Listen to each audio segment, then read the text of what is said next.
All right. Let's rock and roll. We're back, baby.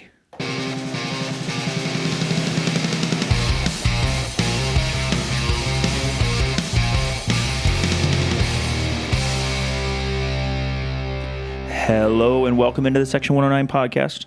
Here from Studio Breezy. We're back, baby. I am here with Sir Mix-a-Lot. Toby is under the couch, as he often is. Matthew is right here to my left. Jim is even further to my left. Bobble Juan, the GOAT, and the head coach of the CFC women's team, who we're going to talk about quite a bit on this episode, is right there. And we would be happy if you liked, comment, and subscribed. I know we've been gone a long time. Please, it would make us very happy. Thank you for watching and listening. I can't believe we've been gone as long as we have. I want a vibe check because we've got like 10 games to talk about. Vibes for the men's season right now. Well, it'd be nice if we had a win to talk about between in the 4 games that we have. Our podcast summer break corresponded with a lack of winning. I thought you were going to say the men taking a summer break. And I was like, don't say that. The June swoon apparently is a real thing for CFC and MLS Next Pro. Jim, look, like it's not that. The results aside, like it's not been that bad, really. Like it really hasn't. Jim, what's your vibes meter like for the men? Well, so it's not been that bad because one half of our team is underperforming, but the other half is like the offense is non-existent, but the defense has been solid. I do like that the defense has overall gotten better, except for the one little 5-goal thing that happened. Except for allowing goals. Red Bulls. I'm not worried about that. I'm not worried about there outliers. was a red card there, but two. Yeah, not early enough to account for it.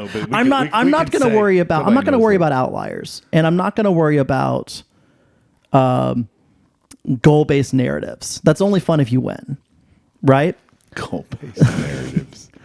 So we're no longer powered by in a sport where goals are at a premium. You don't like goal-based narratives. No, he doesn't. No. He also only believes in vibes and the power of friendship when we're winning, not when we're losing. Yeah, correct. Like it's actually a problem if you don't win. Because that is an issue. So, like, look. Although you could draw and win shootouts in this league and still average 2 points a match, which has been helpful that we've done that. Well, yeah, not as helpful as it was last year to get us to not make the playoffs, but we are starting out hot this podcast. So, like, look at the 4 games. There's look at them. The 2-1 loss in Orlando. Overall, like, played pretty well. Not sharp enough to break down Orlando. The 2 goals we give up are big moments, but they're not necessarily repeatable, absent like just making giant mistakes. Did right? we go 2-0 down and then get one back? No, we got 1-1 scored on and we got stoppage time. like 93rd minute. That's right. I forgot. Yeah. You've got the 3-3 game with Miami at home, where you just get punched in the mouth because these good little shits like have a great game, which we know can happen in this league. We know it can. There's a little deflection on the second goal. It's a huge mistake on the first goal to just get beat over the top like that.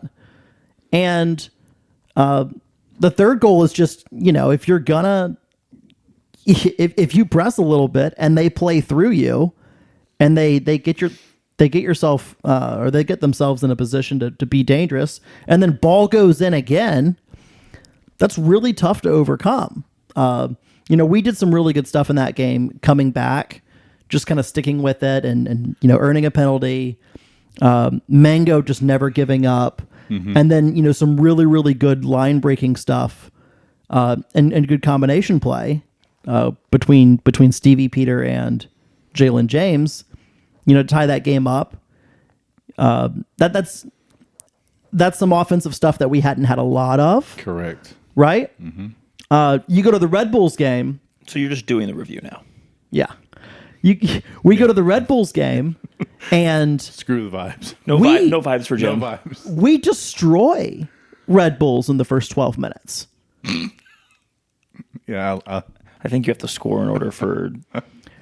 Like the way that game unfolded is exactly how we would have wanted that game to unfold. Yeah, we were pretty We dominant. didn't give them a chance to have any part of the game. And then we don't take the big chance that comes our way. Red Bulls go immediately down the field and score.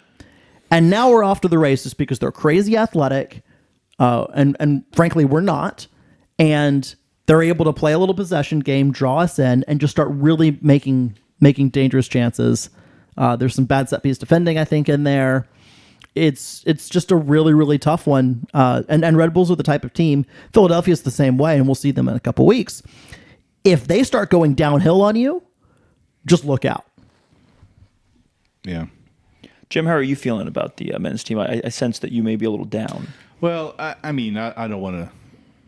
So, I mean, you look at the last 10 games. The first 5 of those were really good, and then I haven't gone back and looked. I know injuries are a part.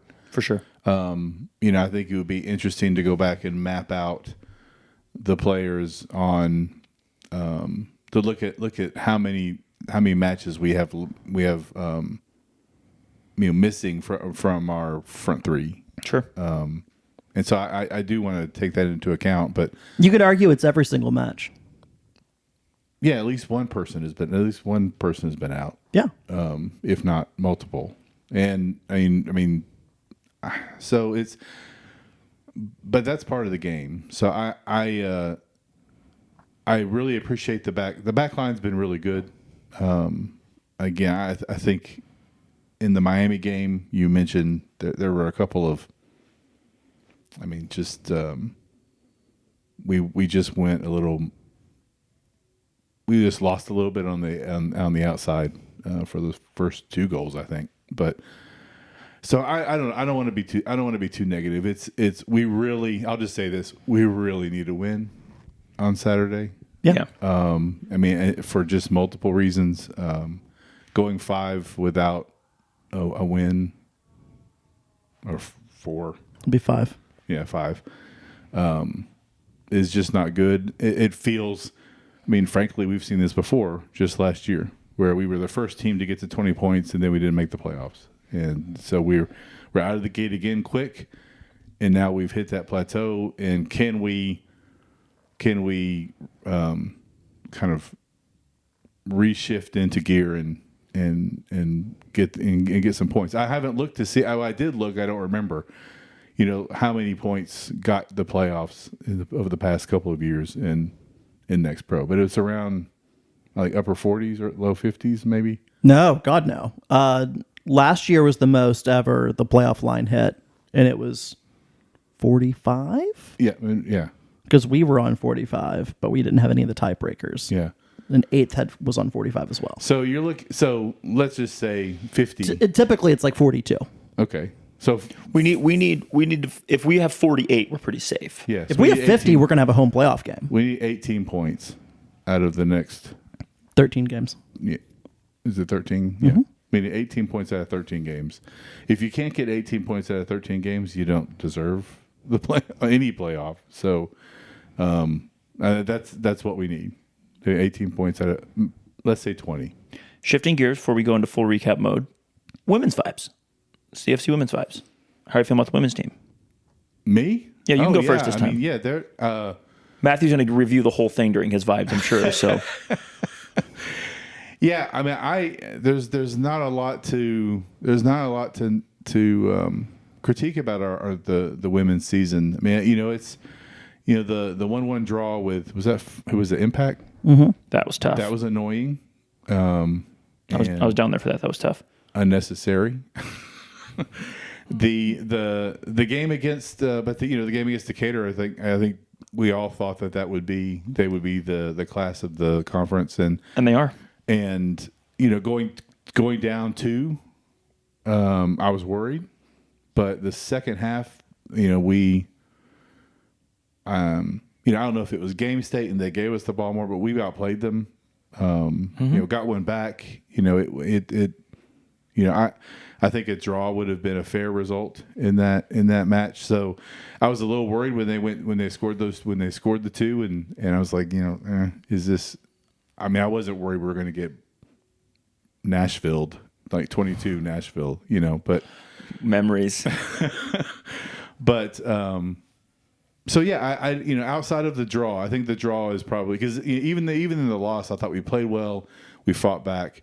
The draw was just really annoying, but that's going to happen, and again, that's going to happen. And so there's not really a whole lot to be disappointed about. And I know that we sat here and said that a playoff game was kind of the determining factor between a good and a bad season. And you can put an asterisk. We talked about this. You can put an asterisk beside this playoff performance or playoff berth. But it's been a fun season. It's the improvement. I mean, you can look at the results. You can look at the performances. Night and day difference. Yeah, it's just night and day difference. Juan's done a really good job. The women have played really well.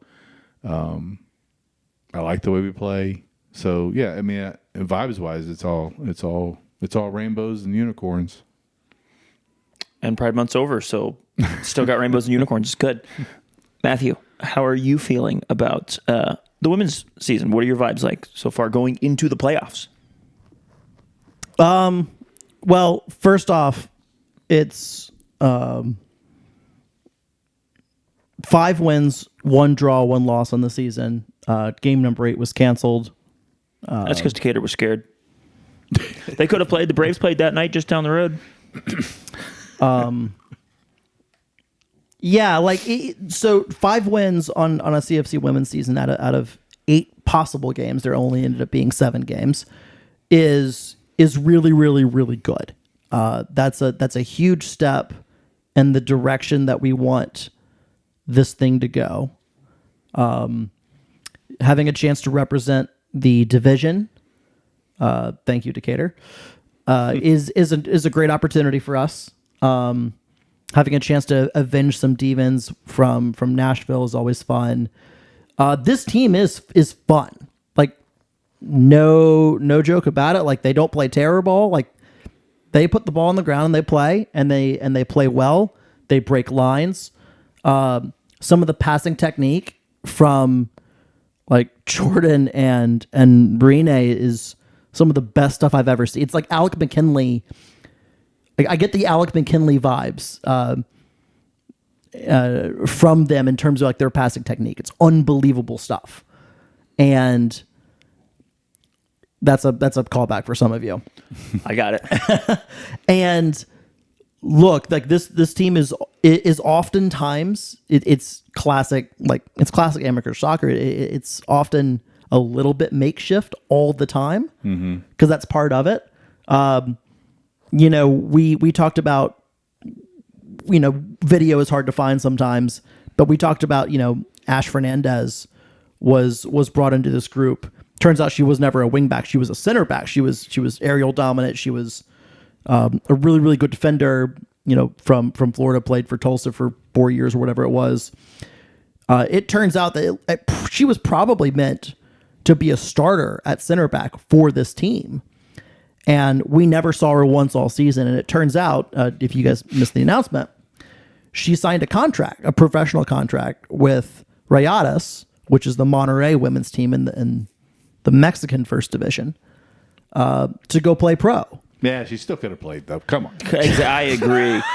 And so come on, Ash, put it all on the line. Come on. So risk your career. It's really important to understand that we're kind of had to immediately week 1 or whatever it is, we're immediately having to adjust and probably change the game model just ever so slightly because personnel is policy.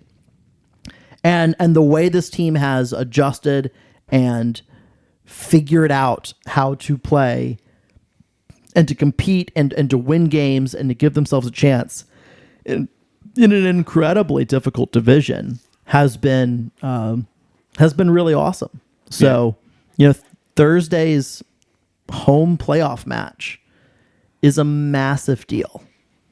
It's a massive deal. It's legitimately the biggest match in club history, men or women's side, since since the home semifinal against Flower City. Yeah. Also, I will say it is. Oh, speaking of just good memories. Yeah, it is well deserved as well. Even though we, look, if we didn't say it explicitly, Decatur has allegedly declined. That's our understanding from. I haven't seen that on the social media, but several people have said, including somebody that met a Decatur front office person during one of the games, that they were going to decline. They were not going to finish out their season. This happened last 2 seasons ago, or last season we were talking before the podcast. Charlotte Eagles won the entire WPSL after a team declined, or several teams declined to go to playoffs, and they went as a consolation thing and whatever. Our brief playoff appearance in the year one of the restart in 2022 was because of a team declined playoffs. Like, this is incredibly common in the WPSL. Yes. Yeah. That was a slightly different circumstance because we finished almost at the bottom of the table. But well, I think you would also argue that we played a playoff game. We did, and we got smashed. I think you would also look at this and go, like, the top, if there's eight games you play in a season, 4 teams in the division, you would think the top 2 would go, and it'd be a 4-team playoff. It's not, but like, it makes sense that the second team would go to playoffs, not just the first team. And so it's good that we're going to the playoffs. It's fun, and now I really want a playoff win. But let's go to the men's side first. I would like to say one thing. Go. Not only were they fun to watch, it was very obvious that they were having fun. Yeah. Yeah. And they wanted to play. The vibes in this group are super, super high. Yeah. I mean, that they not only do they want to play, but they want to play for each other. They want to play for us. It's not just that they're good and they've been fun to watch. It's very, very clear that they're having fun and having a good time. For sure. Matthew, let's start go game by game with the men. Well, it's been super long on each one because we have 10 games to go through between the men and the women. But let's recap kind of the things we remember from those games and kind of go through them. I want to take this in clumps, actually, and not necessarily game by game. Okay. So, like, things that I find interesting. The emergence, and this started. You son of a bitch! You're gonna take mine. This started just before. You're not allowed to have my second one. Well, let's see if I can get both off the jump. This started just slightly before. I will edit this podcast and put my voice over top. But the emergence of Darwin Ortiz as not just like someone making match day rosters and getting sub minutes here and there, but to be like just fully in like a starter now. He started against Orlando, although he was subbed for, I think, concussion or concussion potential. A head injury. He started in New England the game before our little podcast break. So he missed I think he missed the Miami game, but he came back. He started against Red Bulls, or not Red Bulls. He started against Cincinnati. So something that the three of us talked about early on in the season, I think on our season preview, if I remember correctly, but either way, early on, is that there's a certain number of players on this team, age profile wise, that could evolve throughout the season. And we've seen some evolutions in these players, Darwin being one of them. An 18-year-old who played his full age 17 season as a practice player. I think he's 19 now. Okay, so I'll played his full age 18 season as a practice player / you could call him an academy player, very similar to an academy position, but he didn't play any real minutes. Now he got his first full professional contract. He's 19 years old. He's very talented. These are the type of guys, especially at that age, that we see all over the league, change throughout the season. Is probably one of the reasons the men's team is on a bit of a slump right now, is because a lot of those players are leveling up. We have actually 2 of those guys, I would argue, in our starting lineup right now, and Darwin's one of them. And I don't know if Darwin will be a locked-on starter for the rest of the season, but he went from barely making the bench here and there and finally getting his debut to starting regularly and looking good overall. And I think that's really important for us if we're going to keep up in this second half of the season. Something Jim said, we're on our 5-game slide, essentially. 5 games without a win, or could be 5 games, without a win. We're 4 games without a win, right? Yeah. Could be 5. If we're going to correct that and start getting those points, we need guys like Stevie, who I'm sure we're going to talk about. Was he your second point? He was actually my first point, so I was glad you went to Darwin. Was Darwin your second point? Tate was my second point. Okay. Darwin was in my third. That was the order of the 3. But I think you look at Darwin, and this is our first chance to look at like a really young, semi homegrown player. I don't want to be like super hyperbolic. He came from our region and came into our academy setup, but he did not grow up his whole career in our academy setup. But this is the thing we can do with young players. This is the thing that other teams do with young players, and it's early. I don't want to put too much weight on his shoulders, but it's really, really fucking cool. One of the things I've really appreciated about Darwin's game, and I'm thinking specifically the New England Revolution game, I'm thinking specifically the Cincinnati game, is that he's outside of the goal that we scored in the New England Revolution game, he's probably got the two best scoring opportunities, the two best chances of that game. He creates in the Cincinnati game the best scoring opportunity that we end up having in that game. And I think with young players you always need to be careful because I don't think he's played over 65 minutes at any given time yet, which is unsurprising. Like young players often. Yeah.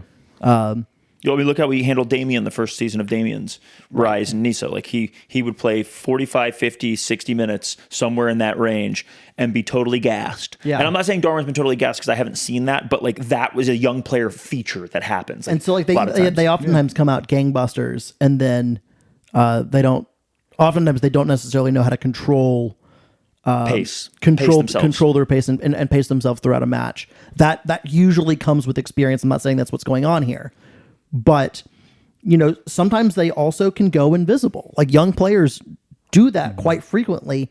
That you see that a lot actually in some of the teams we play against week in and week out, and why that the nature of this league is so boom and bust. Especially in the first half of the season, it gets a little bit less boom and busty towards the second half of the season, towards playoff time.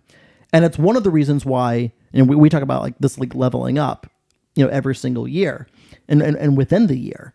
It's why having a player like Darwin, why having a player like Stevie, who's also come into his own, he's had more starts in the last 5, 6, 7 games than he did for the first part of the season entirely.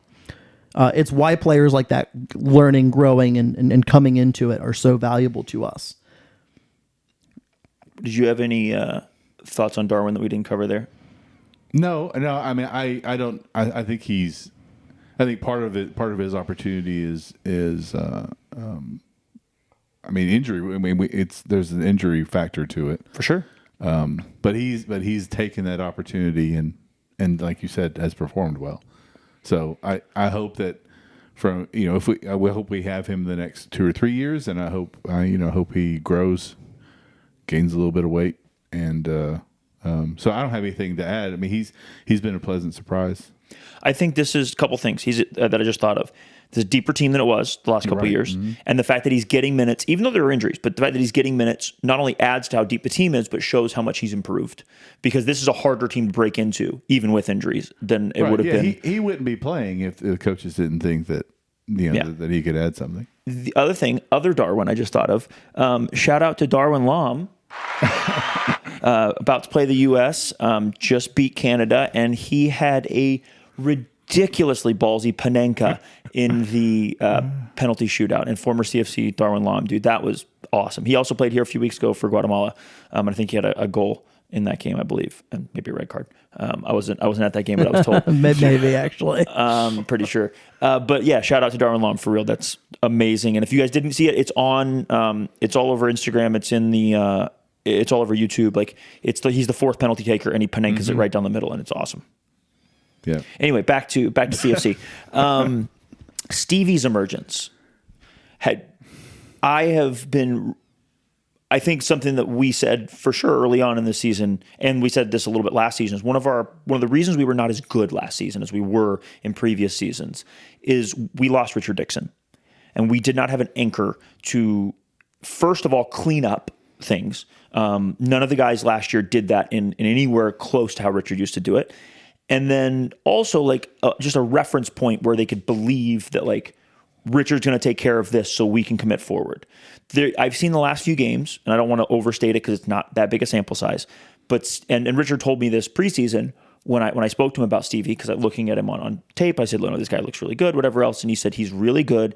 He has a real talent, a real desire to defend in transition, and a real talent for kind of, shepherding and cleaning up and whatever else. And we didn't see it at the beginning. He wasn't playing. And now that we've seen him start and gain confidence and really kind of find a role here, I see shades of Richard. They're different players, but like the thing where guys can go forward and have faith that they have a guy behind them as an anchor point to clean up things is something we have lacked. And then he got his first goal against Orlando. Yeah.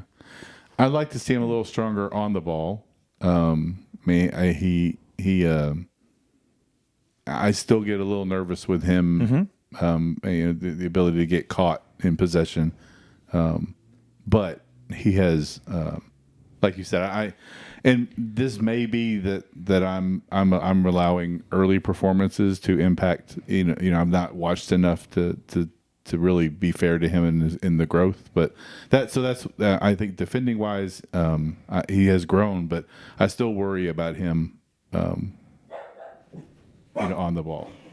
I think we found Toby. I think Toby's outside.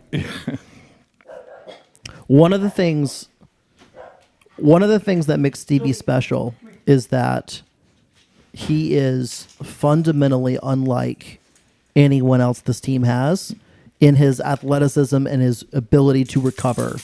Yeah. Not just recover the ball, but recover the situation. And for a team that is not overall that athletic compared to the rest of the league, that's super, super important. Yeah. Because a guy like that allows you to play the way that you want to play with the players that you want and have. And so like his emergence has been super valuable in this stretch.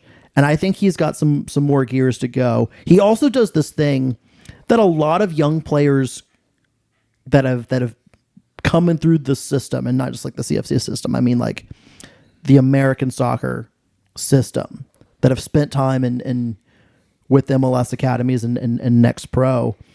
He's got this ability to break lines with progressive passing that is crazy valuable for us.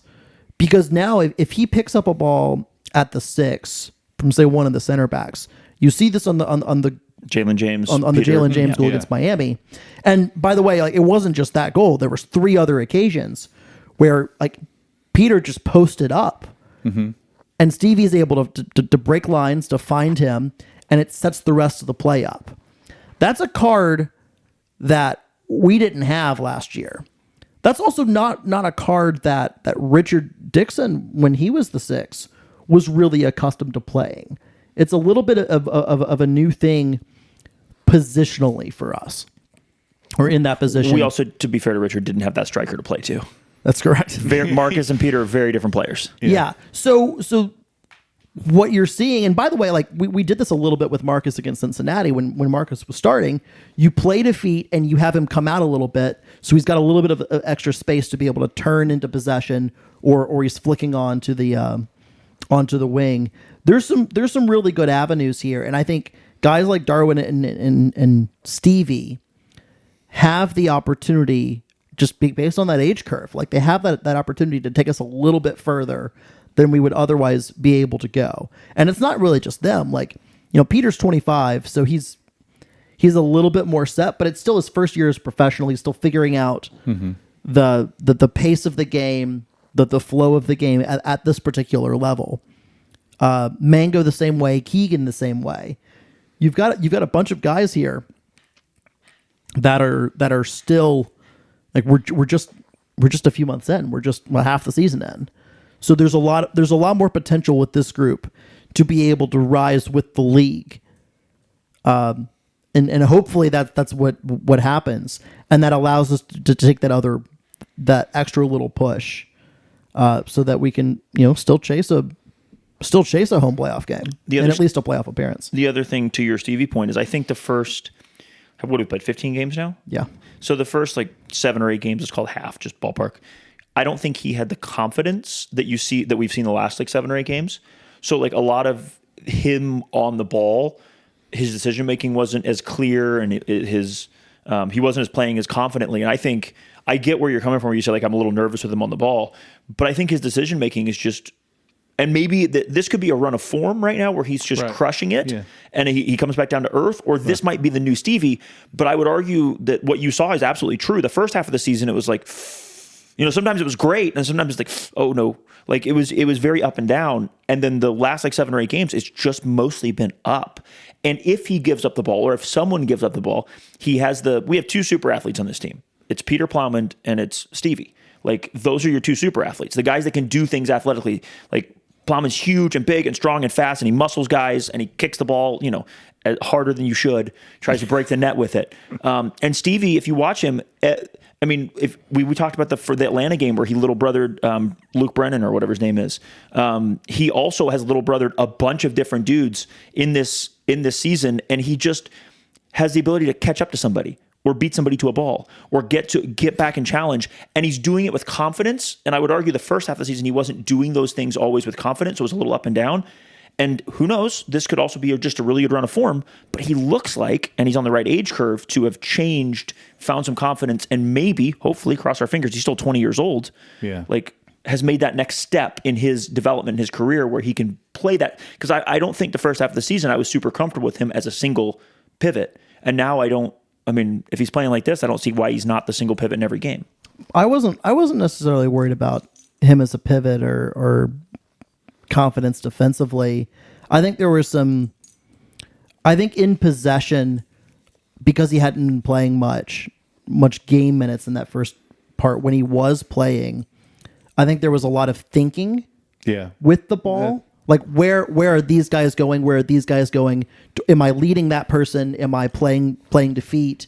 I think there was a lot of thinking, and also not surprising for young players. Mm-hmm. I think one of the changes that's happened is confidence, yes, but it's also like the game has become more instinctual, and when the game becomes more instinctual, you just play, and I think that's coincided with the rise in the level of his play.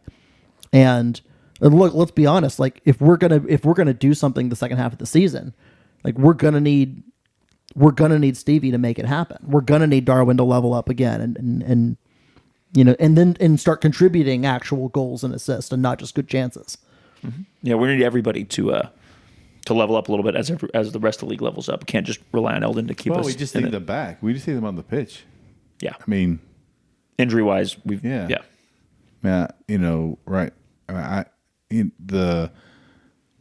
Mangrove just looks like a different play. Just is a different player if Anselin's on the pitch. I don't know why, but I told this to him the other day. They have the bro connection going on. They are. They need to be on the field at the same time. I mean, I like Mangrove, and he's probably my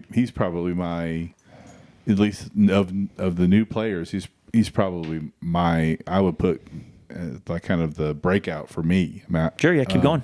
But yeah, he needs Peter, and he needs Keegan out there. I mean, I don't think there's a question that he's not like the breakout player of the year. He's got 11 goal contributions, including hockey assists. Like it's 5 goals, it's 2 assists, it's 4 hockey assists. Like that's a ridiculous return. Mm-hmm. He had to throw in the hockey assists. I know. Yeah. Yeah, he's thrown in personnel's policy. Now we have hockey assists. You could do a drinking game based on There's only one more thing he has to say. I'm not gonna give it to him. We don't need any of our listeners to die. By the way, I actually don't know what this is. So. Oh yeah, you do. It's just not coming to mind right now. But like if it's not for and I know this was point number 2 for you or whatever. So we'll go ahead and just steal it from you. If it's not for the absolute redonkulous start of the season that Tate Robertson's had. Oh yeah. Like you're talking about Mango is not like breakout player. You're talking about like his most valuable player for the first half of the season. Yeah, I really should. Yeah, I mean Tate he's been everything that I had hoped he would be, and then some. In 1,500 minutes, Tate's at 4 goals, 7 assists, 4 hockey assists. It's 15 goal contributions. Yeah. It's 11, but it's a lot. It's really good. Yeah. For a right back. Right. Yeah, I mean, he's been so good that he got switched into central midfield Yes, he which he did. hasn't played central midfield to my Yeah, knowledge he did. since like 2020, Since he was with us, in like 2020. 2021. Actually, that's not true. It's 2022, and I'll tell you why. I said like 2020. No, it was 2022. It was the Flower City loss in 2022. There was no need for you to do that, by the way. I just got to bring it down. A So little yeah, bit. I think those three, and there's been a lot of players that have played really well, but since we've podcasted, since we reviewed, I think those are three players that have really stood out to me. Darwin and Stevie. Yeah, and Darwin didn't even Tate. play in 2 of those games. Yeah. Like that's still like that's a really really interesting thing. And Mango's continues to be good.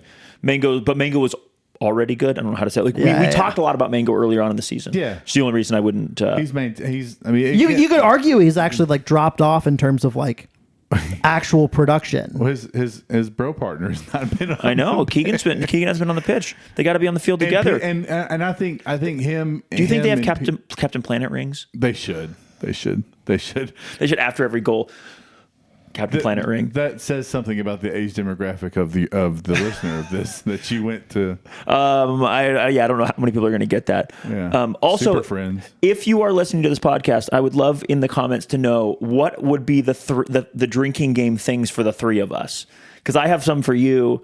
I think we both have some for Matt. I don't even know what mine are. I don't even know what. But there would be some for each of us. So hit in the comments. What would be if we're going to make a section 1? If you were going to make a section 109 I know what yours is for sure. That's not even a tough call.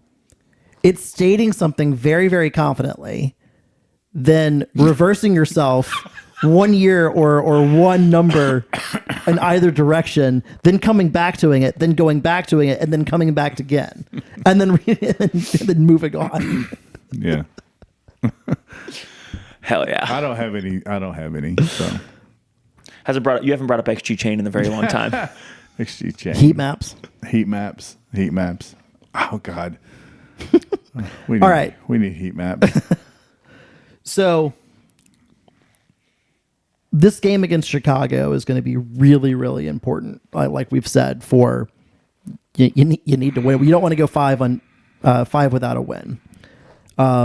It also begins a period of home games for us. So we will have the home game on Saturday. We'll go on the road to Philadelphia the following Sunday. And then it's 3 straight home games. The last 2 Saturdays in July, followed by the first Saturday in August. That is a massive stretch for points. Because we are currently without a loss at home. So we need to continue that form. We need to continue that stretch because it gets really, really hard and a little bit disjointed in the remaining part of the season. I do want to come back to one last thing before we move on. And I don't know if you guys are ready to wrap up the men's side, but we probably are. Here's the one thing. I think I was much more down. I didn't share my part of the vibe. So I was much more down in about halftime of that Miami game. Because I was just like, oh no, here we go again. The league has leveled up and we can't keep up. And then a thing happened in the second half that I want to point out for everybody that, maybe everybody else has seen it too.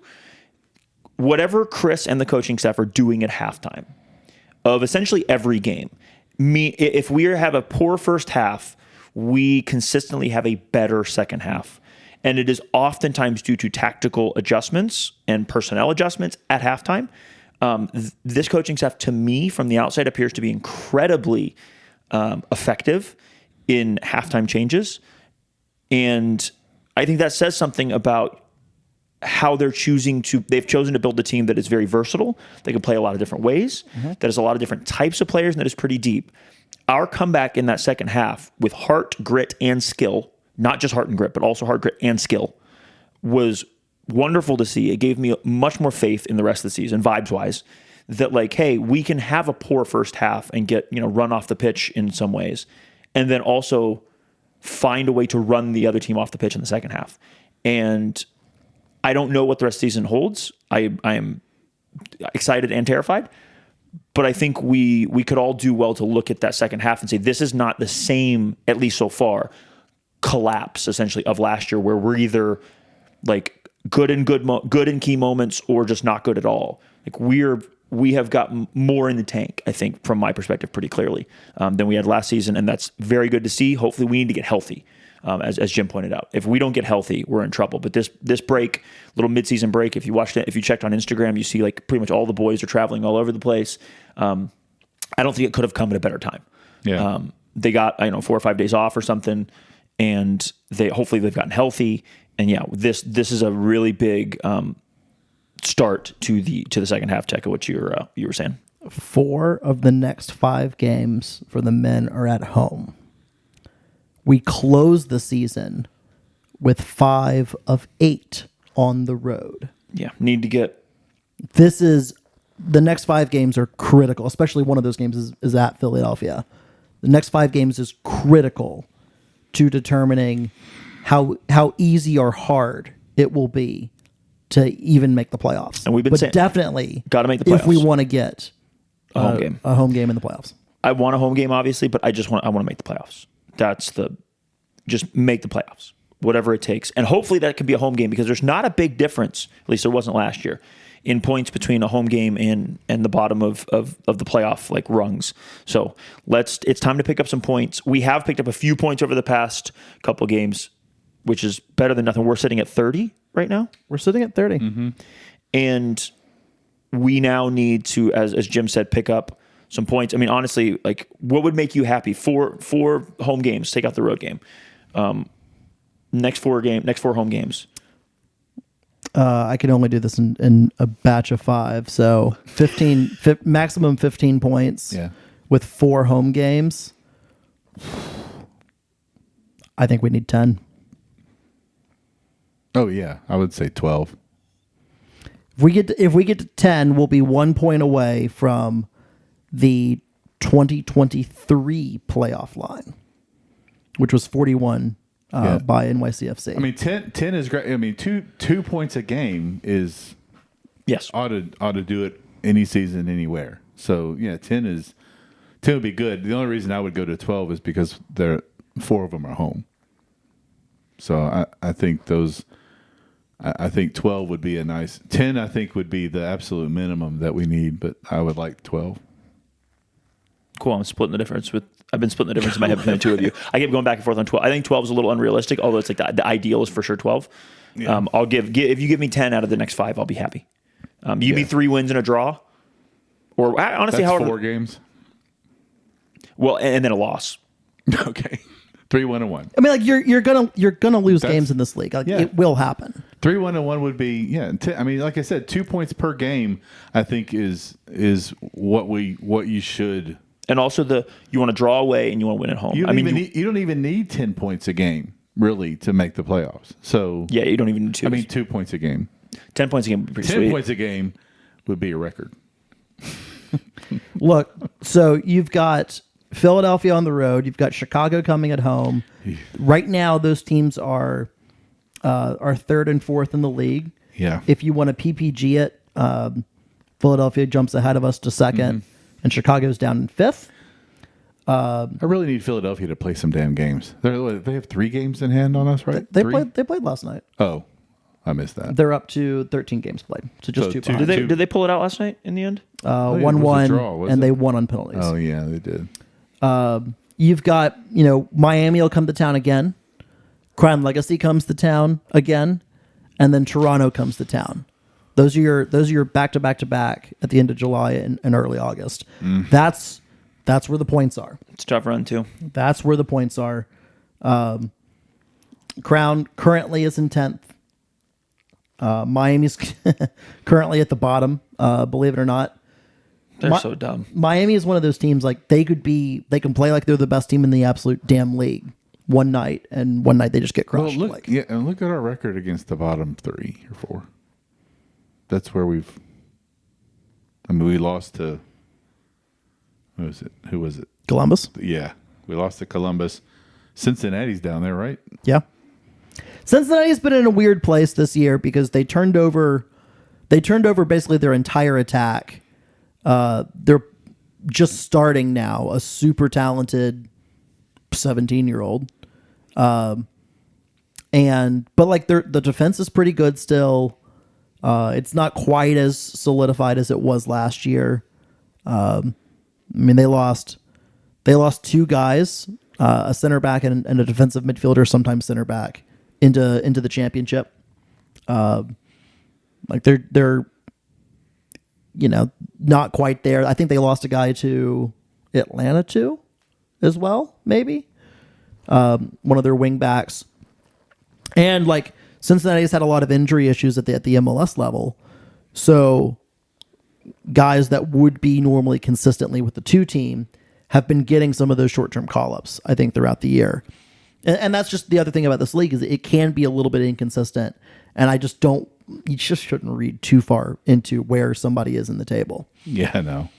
But still, it just, when we drew to Cincy, I was like, what is it with the freaking bottom of the damn table?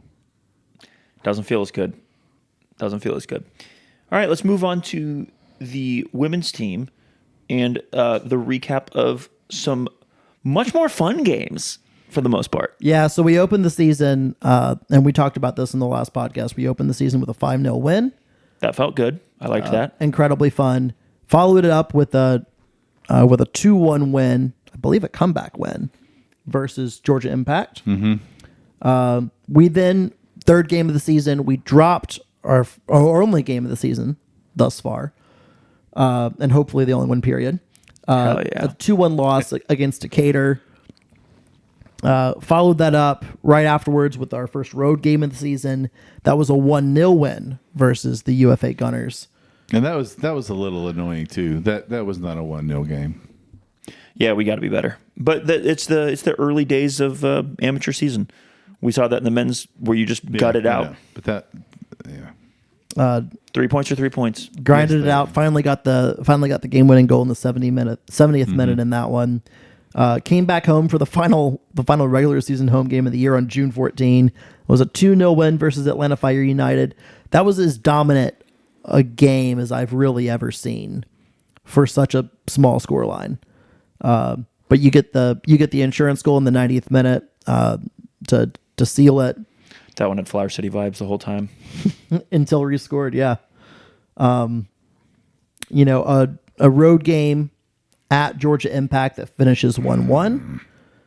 That one was frustrating, but in the end, didn't matter.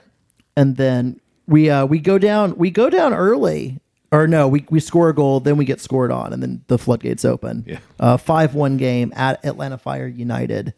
Reese McDermott with a hat trick. That one was fun because they had hope for a second, and then we crushed their dreams.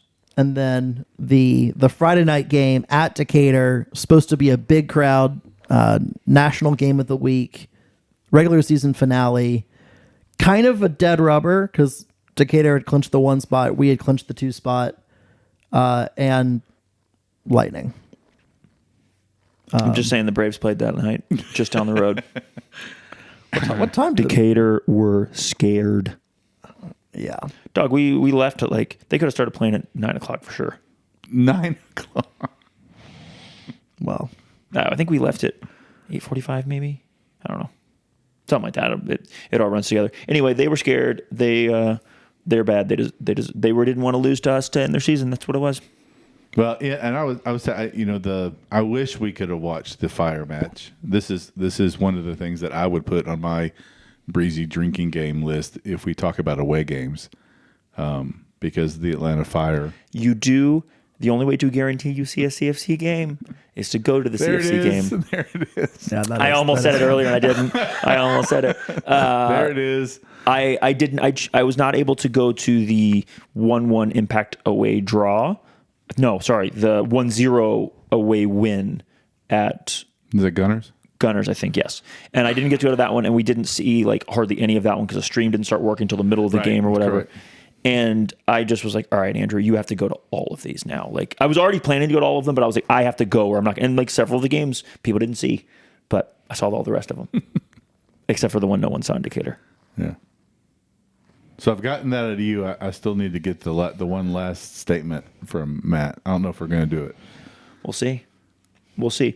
Going into playoffs, Nashville is our old rival. How are we feeling about that? And then I would love to know, Matthew, some league or some team leaders in some categories. Yeah, here's the thing. I know nothing about Nashville. Yeah, I was going to say I'm annoyed because their website hasn't been updated since 2022. Classic Nashville things. I can't get the WPSL website to work on my phone. I need maybe to work. Don't worry, it's not just your phone. Okay, so I they don't have a roster listed on the WPSL site. So I have no idea who they've played. Handbasket. So if you get on the Southeastern Soccer Report, there is a recap or preview. I can't remember from, I think it's Ronan Briscoe. Shout out. Pretty sure that's who it was, who did a recap of the previous 3 games they had played and a preview of the one they were about to play. This is last week when they were about to play 865. I do not know how it finished. I did not pay attention. But they have been on a tear. I think they won 5-1, 6-0, and 4-0 or something like that. I'm making up some numbers, that sounds about right. They seem to have put things together. Now, it doesn't appear to me, and I'm not sure on this, but it doesn't appear to me that their side of the bracket is as good as our side of the bracket. That being said, Nashville they ain't played anybody, Paul. I'll read you. I'll just read you the results. So there's a 2-2 draw with Tennessee Tempo. There's a 4-3 win versus FC Birmingham. A 3-2 loss to 865 Alliance. A 7-1 victory over Jackson Ignite. A 5-1 victory over FC Birmingham. 2-0 victory over Tennessee Tempo. FWFL. The game against Jackson Ignite does not have a score attached to it. I don't know if it ever was played. They played 865 Alliance in the last game of the regular season. That was a 0-0 draw. I think they've been good the last 5 years since we've come back. They're going to be good, but I don't believe they have Yuki anymore. I don't think they have that same crop of super talented, and they may have another crop of super talented players, but they don't have that same really dominant. We have one of the best players in the WPSL thing anymore. So I don't think we'll have to see number 7 or number 10 rather doing Ronaldo celebrations. But yeah, it's going to be a good matchup. One of my questions is, will we have all of our players? We have some bigger D1 girls that we didn't have before from bigger D1 programs. Are we going to have those players? Is Kennedy Ball still going to be here? And I have no inside knowledge in that, but that's what I wonder. Is she, because one of the reasons Decatur's not going is because they've declined to play because they're not going to have players. Is that because all their players are getting called back? Is that because, I don't know. But that's what I assume it was, because that's what it was in the NPSL back in the day. That when the D1 programs wanted their players back and in camp sooner, or back in school and whatever else. So when do we lose our players? Do we have them for the first round? Do we have them for the first and second round? What's the deal there? I think we're at full strength. We're a good matchup for essentially anybody. But you lose a key player. We saw the game that we didn't have Kennedy Ball, and there was a Kennedy Ball shaped hole there, and that was obviously against the Decatur, the best team. And I think we would have. I really wanted to see us play so we could beat them and then go into playoffs having beat the best team. But I'm very interested to see how we do and how we look, and hopefully we are at full strength, because I think at full strength we are starting to put things together, and we're going to be a problem for anybody. Hey, buddy. Hang on. You writing an email? No. I'm keep. This is what we would call keep vamping. All right. So I think one interesting thing about this season that was evident early on is that in women's soccer, because these are not athletes that are as big and as fast and cover as much ground on the field, there is so much space to exploit. We have seen our season go really well when we have exploited the space and been patient and stuck with the plan and played through teams, and we have really dominated that way. And when we have chose to go long and do the classic women's soccer terror ball thing where you just kick the ball over the top, which is a very valid way to win women's soccer games. It's a thing that coaches and teams choose to do, but we haven't done that. We've gotten really technical players. I think as our commitment to the plan goes, we go for this season. And when we've stayed committed, we've played really well. And in the Decatur game, I think we lost. I thought we got a little off of our plan. We started going along with it, reverting back to maybe bad habits. And yeah, so I'll be interested to see, can we stick to our guns against a Nashville? And what does their team look like? Do they have all their players? Yeah. I know what they don't have anymore. Several seasons ago, they had the NAIA champs. They had like 10 players from that team, which was helpful for them. They don't have that anymore. Matthew, have I vamped enough for you? You have vamped enough for me. Are we at the point where we wrap this thing up and get out of here? Maybe. Or we could talk about leaders in goals and assists. Well, let's talk about leaders and goals and assists first. And then I have a thing to close this out with. Okay. I do have a question about, do we know, this is completely shifting gears, anything about the UPSL tryout? I don't. That happened this past week. Did it? I didn't. I did not realize that. 27th. Yeah, it was over the weekend. I know nothing. Okay.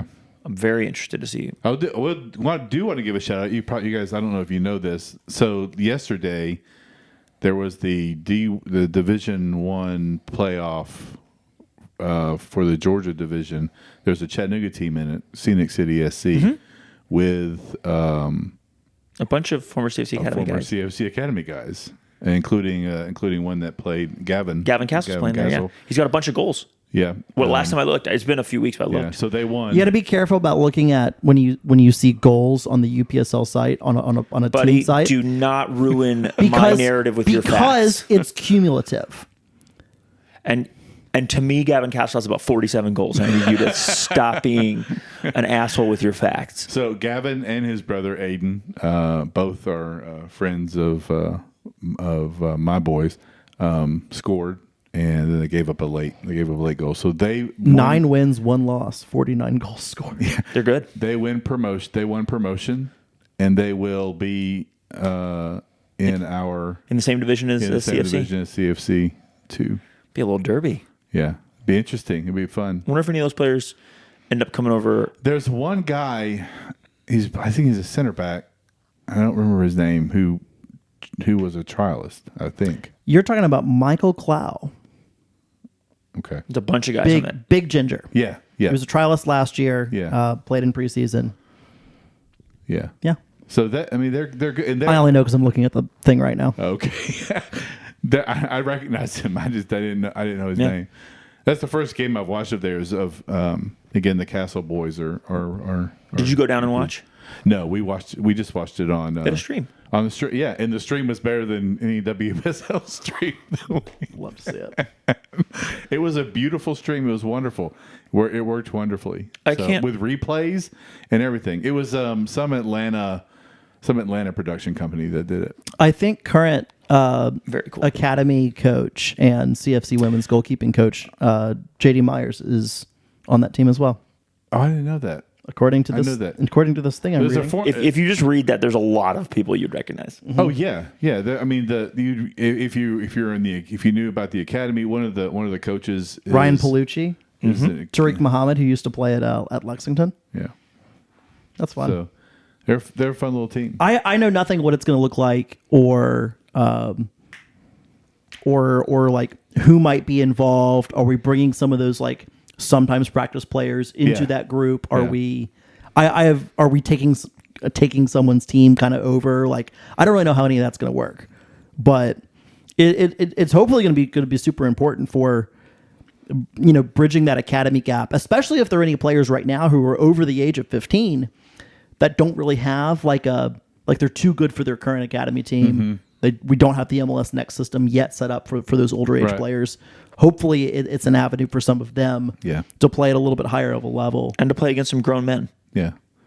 Because it's different, like for development purposes, playing against grown men versus playing against Yeah, kids. and you could tell the age difference between there was a team from Atlanta, the Atlanta area. I think they were playing. No, it wasn't. I can't remember where. Buford, maybe Buford, Georgia, and they were clearly a lot. They were a lot older than The Atlanta team was? Yeah, than the Scenic City team. But shout out to them, and we'll be interested to see Yeah. them next year in the Premier Division. I'm interested to watch some of those UPSL games.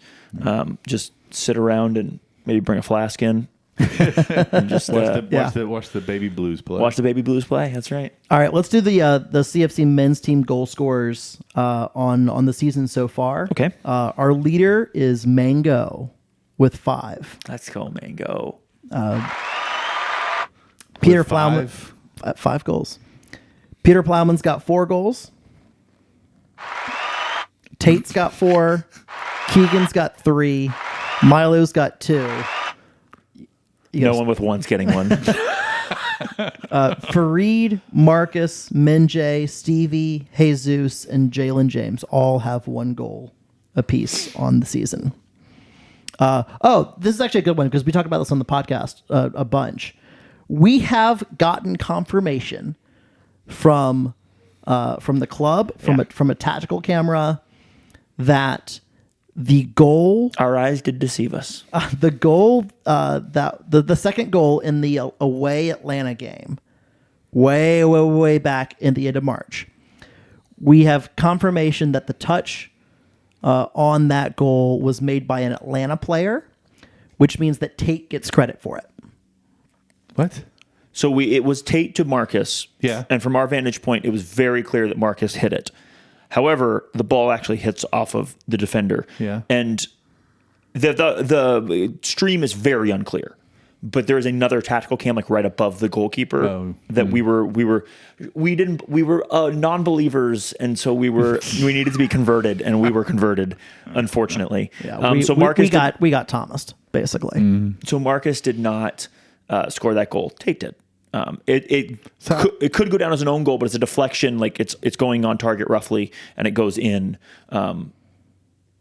So it's Tate's goal, which is why It was a Tate goal. It was a Tate assist, Marcus goal for us, and now it just becomes because it's Marcus and It's a take goal for who? for CFC. Like we count it as a. Does anyone else count it as a take? yeah, goal? the Thought Mob eventually changed. Oh, okay. Yeah, like all the I didn't data know if providers. It was just him, So- or if it was no. It was a Marcus goal with just me until a few weeks ago. Because we were directly beside, and it looked That like, was like they're considering that okay, whatever. Take the goal, but that wasn't a shot. Yes, it was. First off, it totally was a shot, and it was attempted to be a redirection. I thought it was just a cross. But so the official ruling I'm not going to take a goal away from Tate. So, but how so dare you? the official ruling is I don't remember it. I need if to it go was look. clearly going off target, they would count it as an own goal. Right. But because it was not clearly going off target, it could have been off target, it could have been the post, it could have been the corner. I just remember it being a cross. It was not a cross. Okay. It's a bit of a shass, if we're being honest. But Okay. it's a shot. It's just not hit super, super hard. It's bouncing through, and it looks like Marcus hits it, but really it comes off of Morales. And what a loser of a competitor Morales is. So he scores an own goal / like Tate's goal, but he deflects the ball into his own net, and he doesn't even get mad about it. What a loser. I'm serious. What a fucking loser. He's probably just still breathing out his asshole from being at like 20,000 feet playing for Bolivia. Fucking loser. Have more competitive juice than that. Well, that might explain the Atlanta United defense problem this year, but that's beside the point. Let's move on to the CFC women's team. Let's do it. Since we're through the regular season, this is the really clear snapshot. Your leader in goals on the season is Reese McDermott with 8. We'll let that one go a little longer. 8 goals is great. 8 goals in 7 games. Yeah. That fucking rules. Kennedy Ball is at 4 goals. And then it's 5 girls with 1 goal apiece. Annalisa Vincent, Hannah Tillett, May Hunt, Kaylee Smith, and Anik. Basuma, right? And Zuma. Zuma. I think Sorry, Zuma. it's Lolita Zuma. She has maybe? 4 names. Yeah, it's awesome. She rules. She is the most electric of the players. When she's on the ball, like she had that spin around Meg of the girl that was just maybe the play of the season, or Hannah Tillett's postage stamp goal. Those are like the 2 of the regular season so far. So that's the goal scoring, folks. I think there's only one thing left to do, and that's you got to promise me right now that we will not release this podcast before 3:00. Okay. And we also have to check in to make sure it's not going to get delayed. We're doing this on the fly. Oh, hi, Toby. We're going to do this on the fly. But we have a little breaking news for If the I podcast. have to edit this podcast because they don't release whatever you found out, I swear to Bob. we're just gonna hold it for an hour. It's gonna be fine. I don't mind that at all. CFC men are announcing a loan signing. Oh, go on. That is a signing coming to us that is a loan, or we are loaning a player out? We are signing a player coming to us that is a loan from DC United. DC United. Hell yeah. Okay. Famously, DC United does not have an MLS Next Pro team. They are that's loaning. Right. They are loaning us. I believe. Let me catch my date here. This could be helpful. We have 900 players injured. Perfect. We are loaning in 18-year-old midfielder Gavin Turner. Welcome home. Welcome to CFC, Gavin Turner. Welcome home, Gavin Turner. He's played in and folks, we're doing it live. We are doing it live. I'm pulling up his stuff. What's his position? Midfield is what it says. It's kind of generic. Yeah, correct. I'm just glad it wasn't Wayne Rooney. I will note that he made his MLS debut. It says he made his MLS debut a couple weeks ago. On the 8th of this month, he played 24 minutes. And the back end of I see why he made his MLS debut. On the back end of a 7-1 loss to Chicago. I don't care. He's still playing in MLS. I like this. The notes, overall balance, that's what I'm looking for. He's got 18 appearances as a pro before that MLS debut. Where? For Loudoun United in the USL Championship, where he was on loan / an academy signing. I guess it was an academy signing for a couple different years over there. I think he made his debut with Loudoun as a 15-year-old. Whoa, okay. Let's fucking go. So look, without literally knowing anything, number one, That's never stopped us before. young player. So, he might make an impact immediately. He might take a little bit of time and need to develop. But hopefully that's another player that can do that age profile and age curve thing, where they get better. They get better faster throughout the season. Another guy in midfield is very helpful. So if he is a 6 or an 8, that's another guy in that rotation, which is nice because we lost, one of the guys in that rotation to a season-ending injury. I think he's higher up the field than that. If he's a 10 or a winger, that he goes in a very injury-plagued position as well. We've had so many injuries at winger that we're getting healthier there. We've had injuries across the front line. We could use some players in the 10 position as well for injury's sake, because again, Alex McGrath lost for the season. So this rules. Hopefully he's good, and if he's not, well, it's a loan signing. So it's a very low risk, very smart thing. I've wanted to see from CFC for a long time. This is really good, really big. Played on the U16 national team. Hell yeah. Yeah, I'm just diving through. Data is sometimes hard to come by. Looks like he's played as he started a game in the championship as a right winger. Another one is a right winger. I think there's one where where they're playing a 4-4-2 and he's the right midfielder, which sometimes can be like a right-sided 10 / midfielder if they're playing like that 4-4-2, like that Leipzig style 4-4-2. Yeah, that's interesting. That's really interesting. I believe that, and I know that is the first MLS to CFC loan ever. And look, like that, things like that make a lot of sense for us. DC United does not have an ex-pro team. They are looking to start one in Baltimore, but that won't be ready for a couple of years. May that be the Maryland Bobcats. Amen. That would be a fun. That is an interesting thing to take advantage of. Montreal does not have one as well. Like that's an interesting place to take advantage of. We've said for several years that we would love to have a preferred loan agreement with somebody. Remember Charleston Battery had like a preferred loan agreement with Atlanta United where they would give them a couple players whenever they had players they wanted to be they didn't think were a good fit for their 2 team. They would loan them. Even when they had a 2 team in USL, they were loaning players to Charleston Battery. I would love for us to have some connections where when a guy needs a home to play some minutes or that needs a home for some development purposes, they could come here. And it's better. It's good for us because it's salary coverage. I don't know what the split is here. Sometimes splits are 50-50, but a lot of times splits are 100% the loaning team. And if that's the case, it's good for CFC sustainability-wise. So I would love to see us continue to do this. We haven't had a chance to prove that proof of concept that we can do this.